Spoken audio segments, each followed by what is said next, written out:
북한의 김정은 위원장도 민생 제일주의인데 윤석열은 민생은 어디다 팽개치고지 진짜 참담하다라는 생각이 좀 듭니다.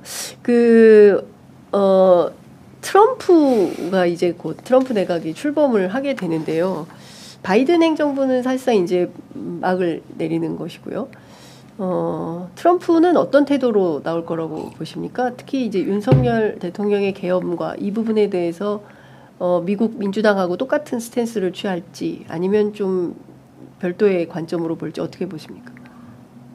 지금까지 하니까 뭐 논평이 전혀 나오지 그렇습니다. 않았으니까. 예. 그러니까 그만큼 이제 한국 문제가 중요하지 않다는 얘기죠. 다른 문제가 중요하다는 것도 있고. 한국 문제가 중요하지 않다. 그다음에 이제 부차적인 존재가 돼버린 겁니까?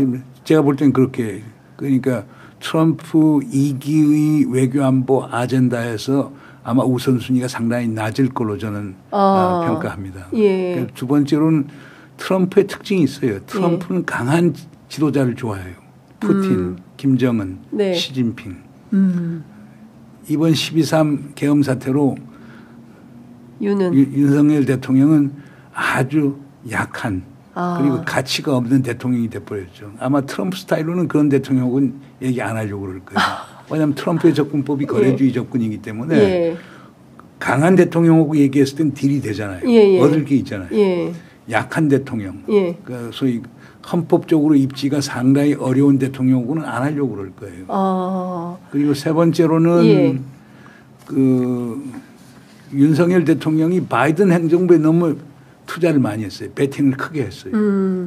뭐 바이든 대통령이 있으면서 지난 3년 동안 삼성, 현대, SK, LG 이런 데서 투자한 게 거의 1,100억 불 정도가 맞습니다. 되거든요. 그런데 일본은 바이든 시대 그렇게 투자 안 했거든요. 그런데 이번에 트럼프 시작하면서 엄청. 손정희, 마사요시 손이 마라라고에 가고 결국에 1,300억 불을 투자하겠다고 들고 나온 거예요. 한 회사가. 와.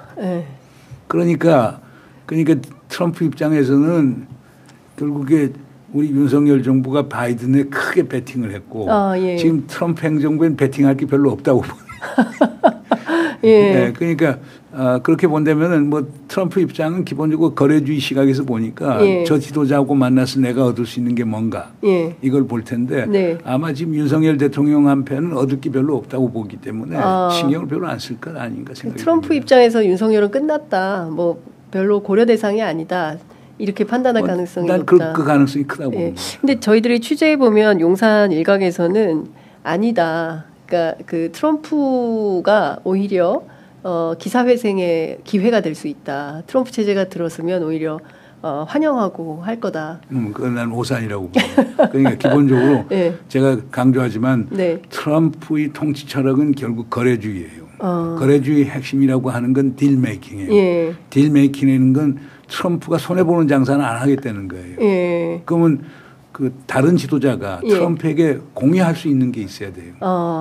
줄 게 있어야 된다. 그러니까 강한 지도자, 시진핑이나 뭐 푸틴이나 뭐 김정은이 같은 경우는 본인이 결정하면 바로 그게 정책으로 나오고 미국에 양보할 건 양보할 수 있게 되는 거거든요. 그런데 지금 윤석열 대통령은 그런 국내 정치적 기반이 없죠. 그렇기 때문에 제가 볼 때는 모르겠어요. 어떤 뭐 특별한 비결이 있을는지 모르지만은 제가 볼 때는 그렇게 트럼프 행정부의 트럼프 2기 행정부의 매력적인 지도자는 아닐 거라고 생각이 됩니다.